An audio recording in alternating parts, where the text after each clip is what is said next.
तो पिछली वीडियो में हमने देखा था कि हम एक फोटोन की एनर्जी बाय यूजिंग वेवलेंथ किस तरह से निकाल सकते हैं, है ना। मतलब उसके बेस्ड मैंने आपको एक न्यूमेरिकल कराया था।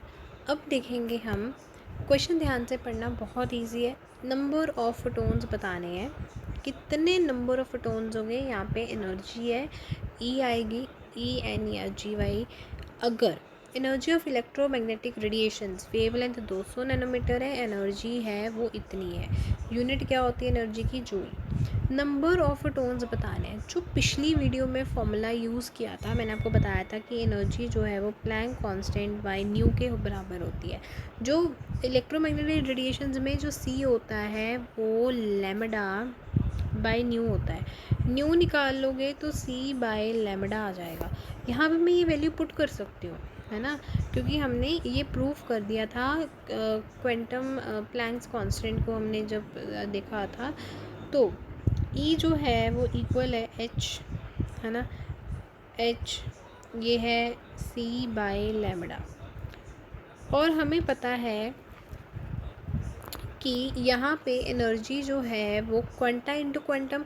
क्वांटा क्या होता है? एन के साथ रिप्रेजेंट करते हैं, और क्वांटम क्या होता है? ये पूरी वैल्यू, है ना, एच सी बाय लैम्डा ये होता है। मतलब इसमें सिर्फ आपको वैल्यूज़ पुट करनी है और आपको कुछ नहीं करना। आपका क्वेश्चन जो है वो सारा का सारा स्टेप बाय स्टेप सॉल्व करेंगे हम।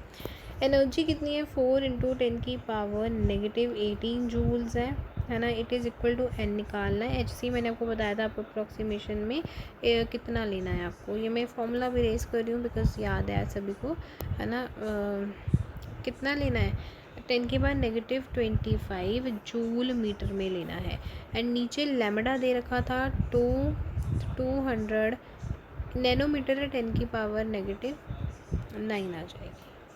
इतनी बात क्लैरिटी हुई। अब एन निकालना है।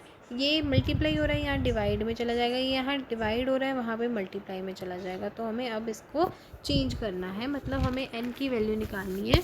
तो वो देखो आप किस तरह से निकालोगे। अब ध्यान से देखना, 4 × 10⁻⁸ एनर्जी तो यही रहेगी। जो डिनोमिनेटर में था अब वो डिनोमिनेटर में आ रहा है। 200 × 10⁻⁹ और मीटर में था, ये जूल में थी। नीचे जो है आपका वो 2 × 10⁻⁻25 जूल मीटर। ये जूल से जूल कैंसिल और मीटर से यहाँ पे मीटर कैंसिल हो गया। अब सिर्फ कैलकुलेशन वाला पार्ट है, ये 1 और ये 2 पे गया, ठीक है। अब यहाँ पे देखो, इसको मैं ऐसे लिख सकती हूँ 2 × 10⁻², लिख सकते हैं, यस। ये 2 × 2 क्या हो जाएगा? 2 × 2 4। बाकी आपके पास ये पावर वाली वैल्यूज़ बच जाएंगी ये। तो इसको सॉल्व करते हैं। 2 × 2 करके मेरे पास 4 बचा, इंटू अब क्या बचा था? 10⁻⁻8 इंटू 10⁻⁹ इंटू 10⁻² बचा था, इंटू 10⁻25। जो डिनोमिनेटर में था 10⁻⁻25 वो अब ऊपर आएगा तो पॉजिटिव में बन जाएगा। 4 इंटू यहाँ पे 18 है ना, क्या है? 18 है।